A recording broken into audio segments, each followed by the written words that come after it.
Hey everybody, welcome back to another video. Hope you guys been enjoying the content channel as of late. Excuse me for just the lack of content lately. Wasn't really a whole lot going on. I did the Odyssey review and there just wasn't really a whole lot to discuss. So I just kind of left it there for a little bit. But we now have some stuff that I do want to talk about. Primarily to do with, in this video, Comic-Con. In the next video or so, I might talk about some other stuff here and there. We'll see, because I don't know if I really have a lot to say on another related topic.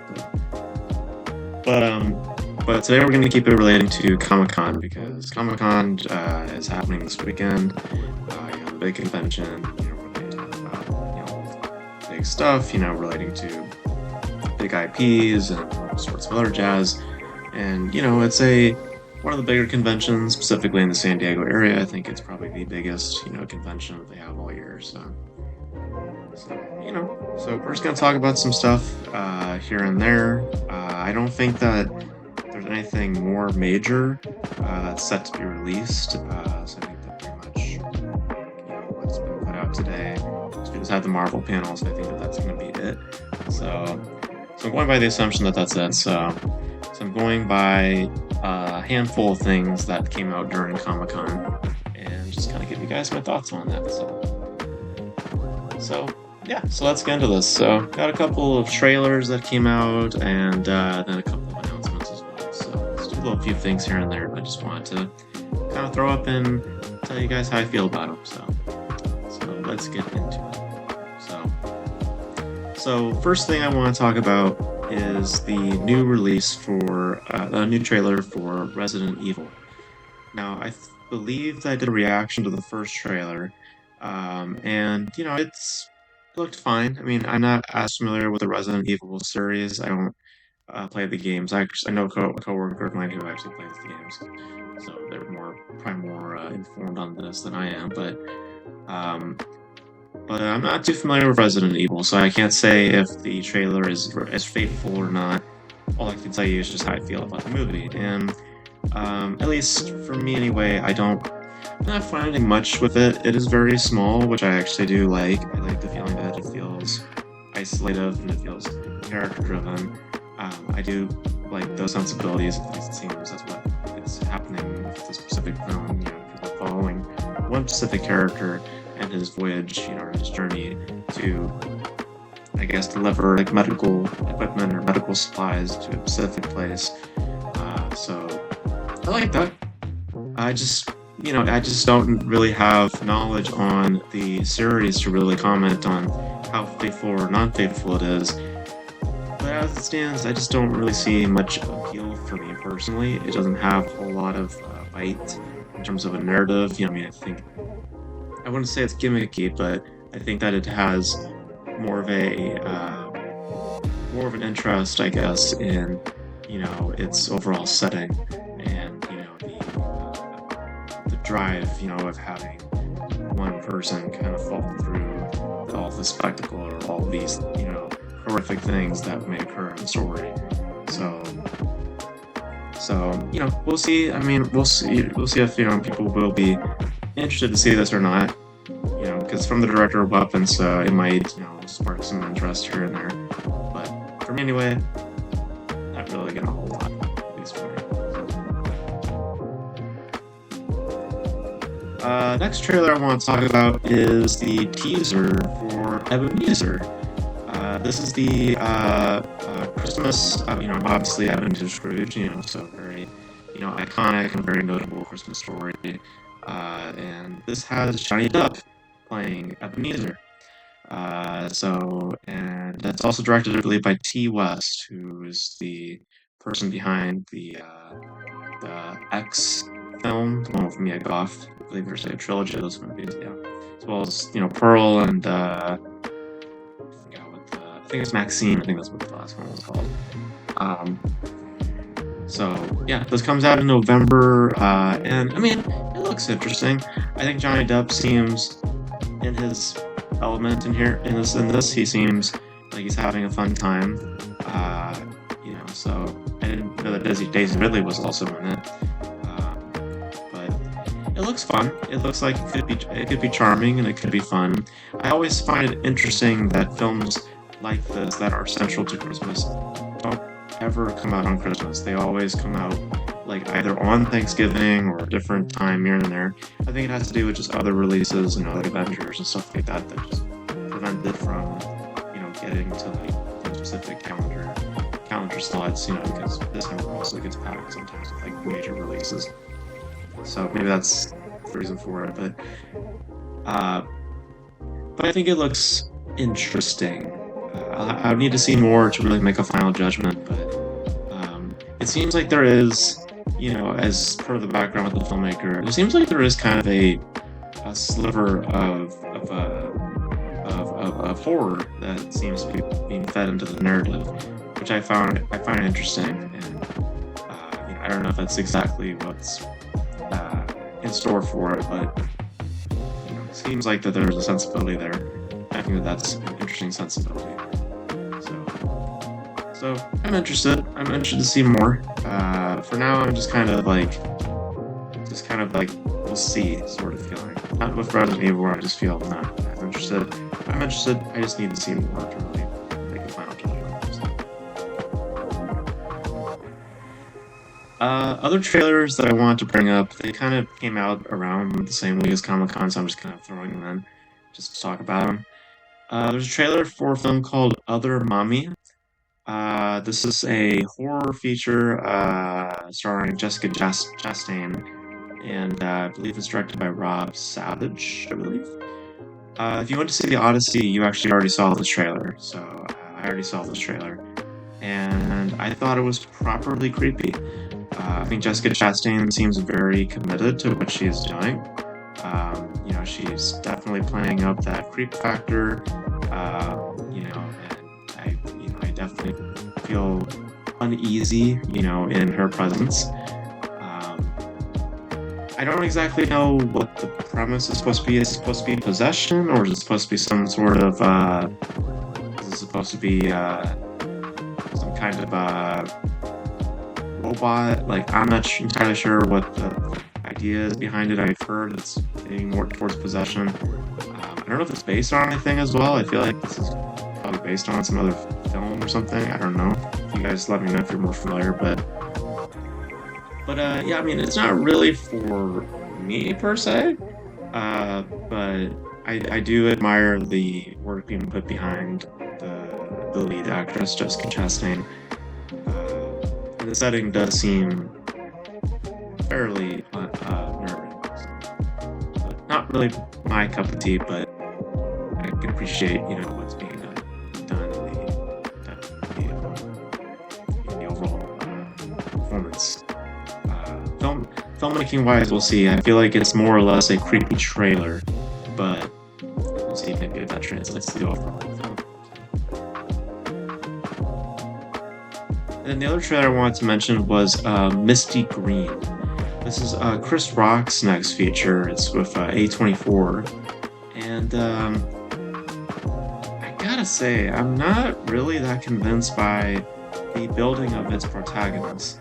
I understand what they're trying to do with this character, where, they show you a character who is neck deep in a kind of rough, state, and is probably not the most likable, character, and they try to turn their life around. I understand the kind of gimmick that they're trying to, or not the gimmick, but the narrative that they're trying to build with that, but I feel that the issues are to do with just how steeped into those issues, and the issues to some extent what they are, and how that person conducts themselves in that place, and just generally how they conduct themselves. It's a hard sell. I think that's the way I would put it. It's not to say that the journey itself is not understandable, because I think that's a journey that's well understood. Lots of people go through that. But it's just to say that the commitment to showcase, a certain side of this person, and to have that then be flipped, or to try to be flipped, it's just hard, and it's hard to be sold on it. It's to say that I just don't necessarily like the idea of Misty Green, the character that we're following. I just don't really jive with it, and I'm finding myself more at odds with her, but and performance-wise, it doesn't seem as there's a lot there to be desired. It seems very just like that thing about where I just kind of mentioned it with Godsey review, where it's like, I don't like when I can tell when people are acting. I like feeling like I'm living in performances, living in characters, and I just feel like I'm living in acting in this specific case. So, I mean, we'll see how it all pans out. I mean, she seems like she has a good singing voice, but I don't know, just doesn't really have a whole lot for me in terms of just performance and my desires to watch that character unfold. It's more or less than my personal opinion. So, filmmaking wise, it seems okay, but I just don't really jive with that specific character. So. Okay, now I'm gonna throw a curveball because I don't talk about television usually on this channel because me and television don't. It's a very specific relationship with me and television.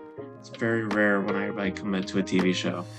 Um, but this is a franchise that I love, and I just wanted to mention it for a minute. And that is the teaser for Blade Runner 2099. I almost said 2049. This is taking place at 50 years after 2049, and it's coming from Amazon Prime. This was long in development. I think it was in development for about 3 or 4 years, or I think even 5 years. I think I read somewhere. And this stars Hunter Schreifer. I think that's how you pronounce her name. As well as Michelle Yeoh. They both play replicants. As far as I can tell, and I guess one of them, as far as I read from the synopsis, adopts the persona of a Blade Runner to do certain duty, to do certain task, probably from Michelle Yeoh or something like that. I will say that I think that the aesthetic is, it's complementary, but I wouldn't say that it is very. I wouldn't say that it's extremely noticeable in terms of the Blade Runner universe. Some shots definitely echo it. There's some shots that definitely reminisce, of the series and what it's known for.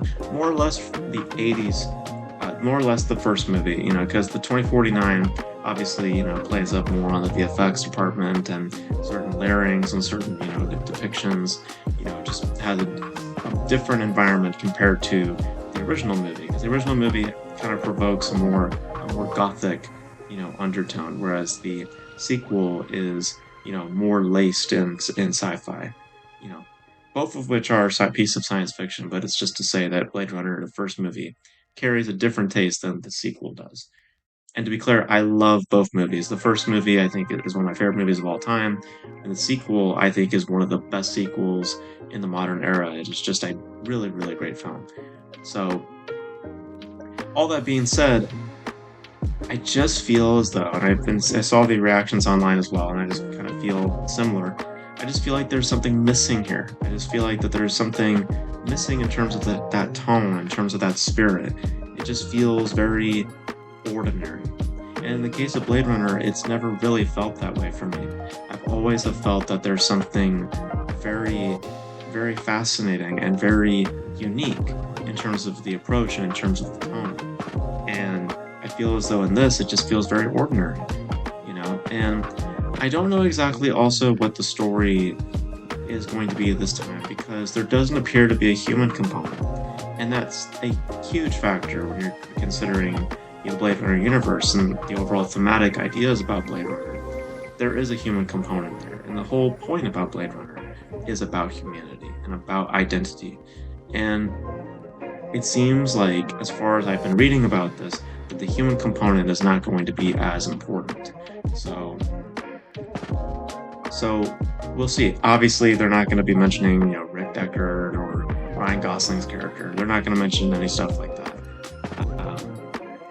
Because this is 50 years later, and obviously if you watch 2049, clearly one of these characters will never ever be mentioned. So, but or ever be seen. But but yeah, I we'll see how this pans out. I mean, I would be curious to watch the first episode, but I would need to see responses and see how it pans out. So, as it stands, I'm a little cautious, but I'll try to be optimistic. So,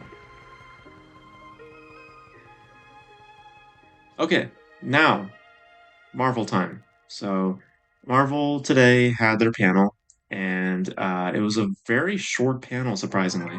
Because usually, when Marvel or these big, studios like DC, whatever like that, they'll usually come in and they'll make a bunch of announcements. Specifically, Marvel, they'll come in and make a ton of announcements. They only really made 3 announcements, and we're going to talk about them. So, speaking of Ryan Gosling, talking about Ryan Gosling, actually. They have announced they're actually doing a Ghost Rider movie.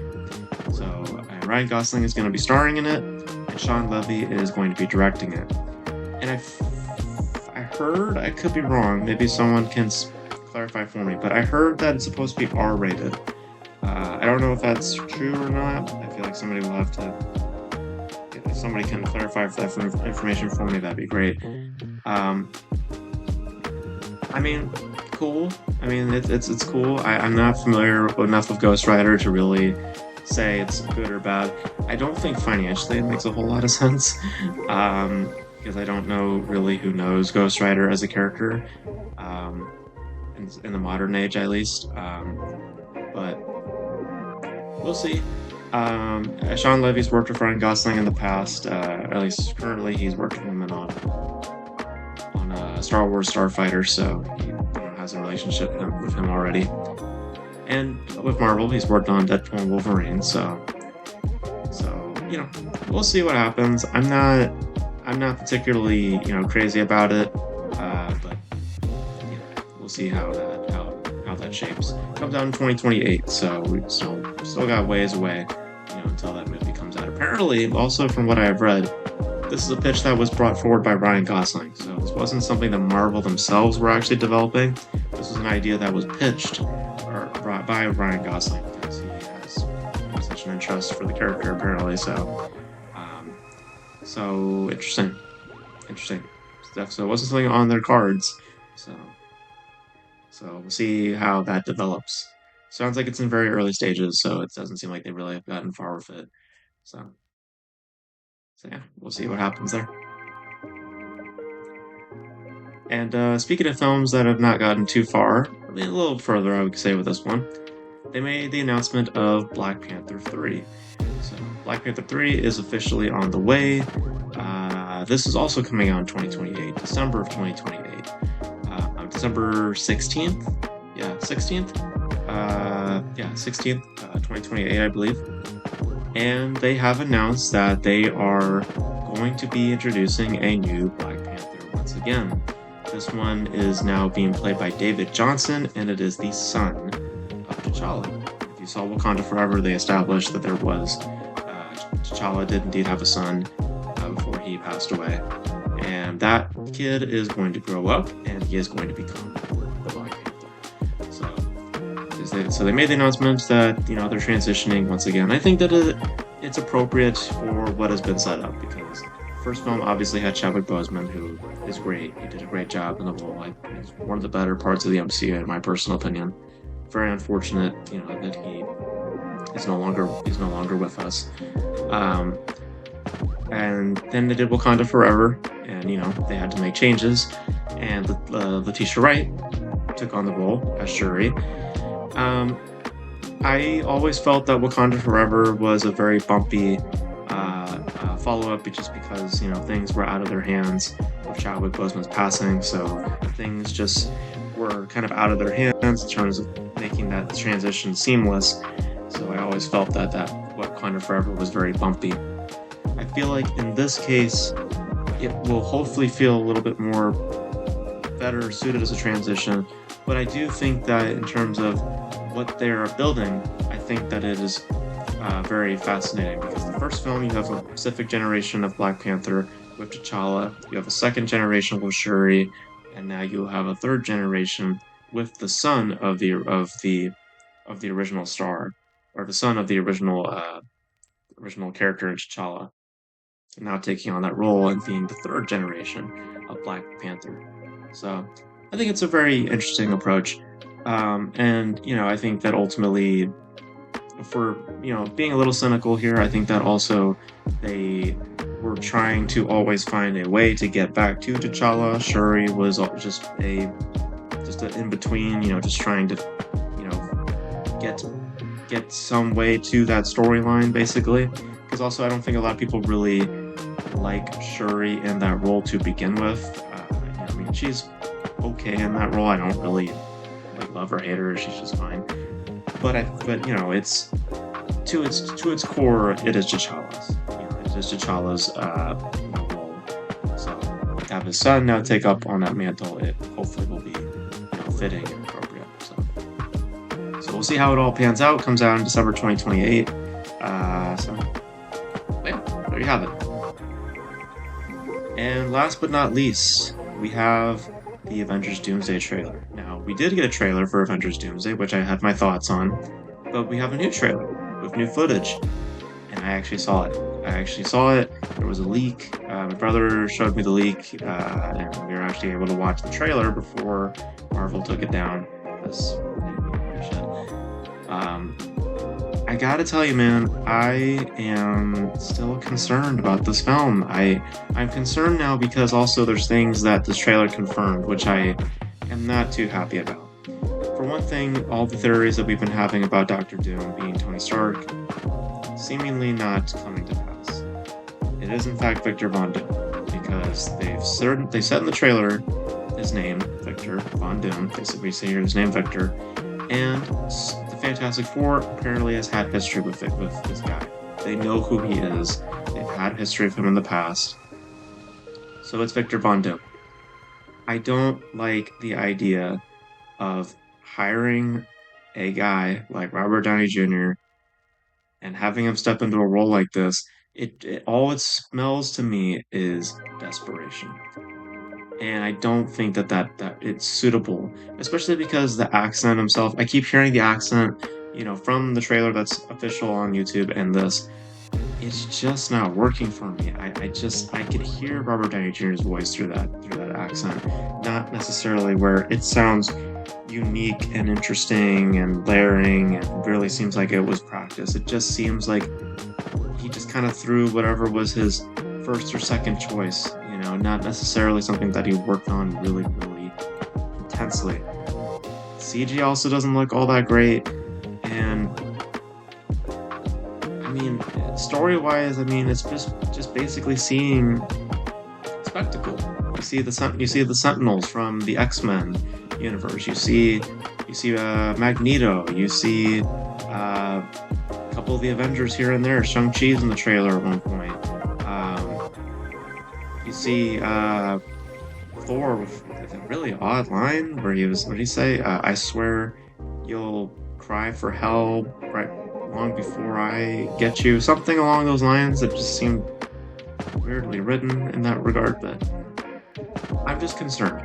I'm concerned narratively. Obviously, we know financially it's going to do great, but I just am concerned narratively about how this thing's going to shape out, and I just don't like the fact that it's Victor Von Doom. I wish that it was something different, like a Tony Stark variant. That would have been really, really cool. But the fact that it is Victor Von Doom, it just feels weird. And we all know the reason why Robert Downey Jr. is in the role. It's just to sell this movie. And that just doesn't sit well with me personally. Now knowing that it is truly Victor Von Doom. So. But yeah, the trailer's fine for what it is. I just think that it just reins in more issues and concerns narratively than hype and excitement for me. Because nostalgia is nostalgia.